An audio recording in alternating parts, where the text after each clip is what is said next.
Bonjour, je m'appelle Laurent Larivière, je suis le réalisateur et scénariste de À propos de John, qui est en compétition au 13e festival My French Film Festival.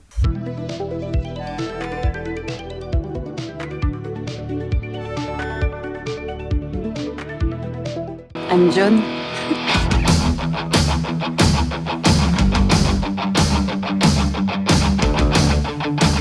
I'm Dog. C'est un film romanesque, en premier lieu, qui se passe sur plusieurs époques et dans différents pays, dans lequel on parle anglais, allemand, japonais, français, et qui est un film qui est à la fois un mélodrame, mais j'aime bien dire que c'est un mélodrame contrarié, c'est-à-dire qui est vraiment traversé par l'humour. Je m'appelle John Vera. Effectivement, l'adresse caméra, c'est arrivé dès le tout début de l'écriture. Et il y avait une volonté, comme le film est sur la fiction et sur la manière dont tous on invente et on réinvente nos vies, il y avait cette idée que, voilà, on n'est pas dupe, on est au cinéma, on est dans une salle, on est devant son écran et on va regarder de la fiction et on va croire à la fiction et on va projeter nos sentiments dans les personnages vont nous renvoyer notre intimité et c'est un dialogue comme ça entre les films et les spectateurs.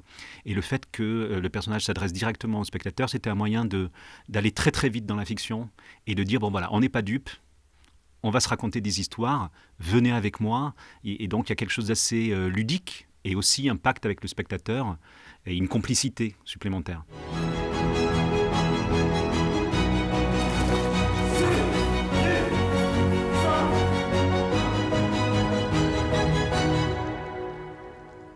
L'histoire du scénario, elle a été longue et vraiment je dois beaucoup à mon co-scénariste qui s'appelle François Decotz. Donc on a commencé à écrire sans savoir de quoi le film allait parler. On avait juste un cadre, un personnage d'une femme d'une soixantaine d'années, plusieurs pays, un film romanesque, plusieurs langues, un désir de cinéma, aussi des scènes humoristiques, voire burlesques. Et en fait, on a écrit de la matière, des scènes, et on s'est rendu compte que ça nous libérait d'une obligation de répondre à une thématique. Progressivement, on a compris ce autour de quoi on tournait, qui était cette idée de la fiction et comment la fiction est nécessaire à nos vies et comment tous on s'invente et on réinvente des histoires et on a reconstruit les choses une fois qu'on avait identifié le sujet, mais c'est comme si le sujet avait jailli de la matière.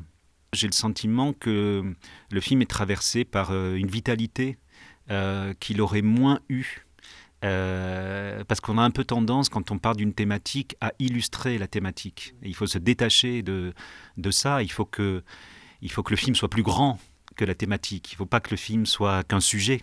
Alors, le désir d'Isabelle Huppert, il est toujours là. Enfin, c'est une des actrices avec laquelle je rêvais de tourner, mais avec une timidité qui faisait que je pensais que ce n'était pas possible. Et en fait, c'est à la lecture du scénario que Isabelle Huppert m'a appelé, qu'on en a parlé, et que, en fait, je crois que ça l'amusait beaucoup de jouer plusieurs rôles en un seul, puisqu'effectivement, elle traverse plusieurs époques. Et puis, le film est aussi traversé de scènes de comédie, comme je disais, de scènes un peu plus burlesques, de scènes très mélodramatiques.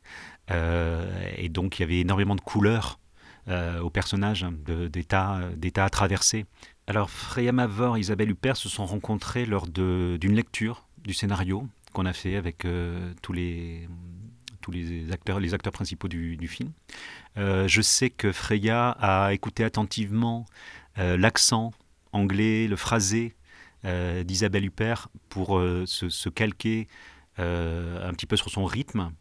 J'ai pas fait le casting en pensant à une ressemblance stricte. En fait, ce qui m'intéressait, c'était plus quelque chose de l'ordre de l'énergie. Et comme on est aussi dans une matière qui n'est pas une matière réaliste, qui est une matière de souvenirs, et que le film il est sur la manière dont on se voit, dont on se décale, dont on s'invente, dont on est dans le déni parfois, dont on modifie les souvenirs et comment la mémoire est quelque chose d'extrêmement vivant et qui se modifie aussi avec l'âge. Et donc voilà, je voulais cette impureté-là aussi, c'est-à-dire que tout est de l'ordre du fantasme. Et donc Isabelle Huppert peut tout à fait se fantasmer en Freya Mavor. Donc on n'a pas cherché un mimétisme particulier, juste des petits signes.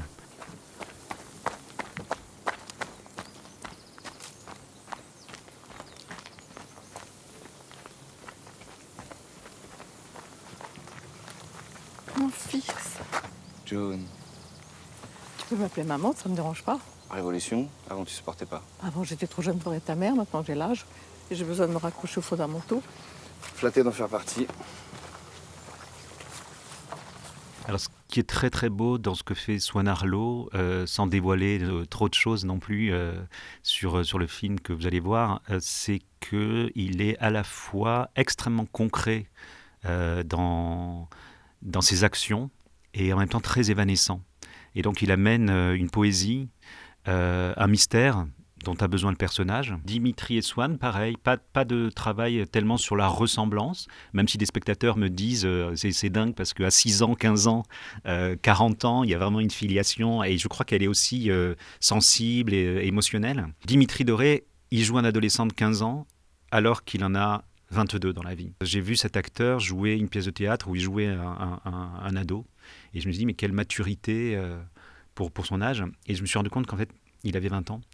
Et voilà, il a un physique assez frêle, et je trouve extrêmement beau que, comme on est dans le souvenir, ce soit pas un adolescent de 15 ans très réaliste. Dimitri, je lui ai demandé d'être très concret face à Isabelle Huppert pour vraiment incarner l'adolescence, là où Swan Arlo a une présence plus évanescente, plus comme un souvenir qui s'efface, comme un souvenir qui échappe. Donc voilà, on a fait des variations comme ça entre les deux. Was macht für Sie ein gutes Buch aus? Alkohol. Sollte Ihr Erfolg auf einem Missverständnis beruhen? Ich glaube nicht, dass man aus den richtigen Gründen geliebt oder gehasst wird. Nie. Tim?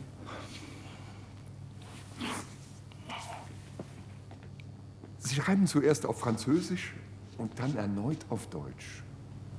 Schon ein wenig seltsam. Ich würde das Interview lieber beenden. Ich leide zu sehr. Wieso leiden Sie?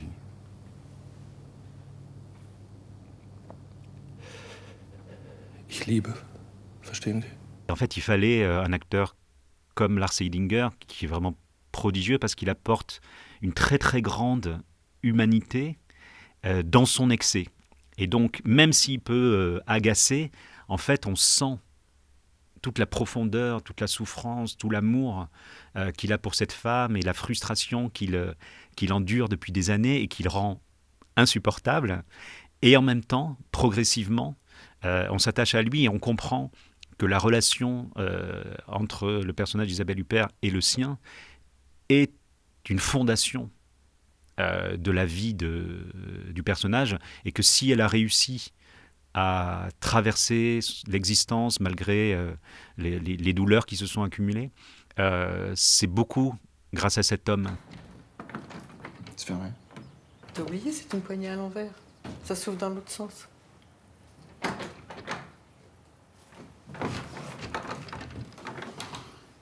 Mince. Ah, je suis bête, la clé est dans le vase.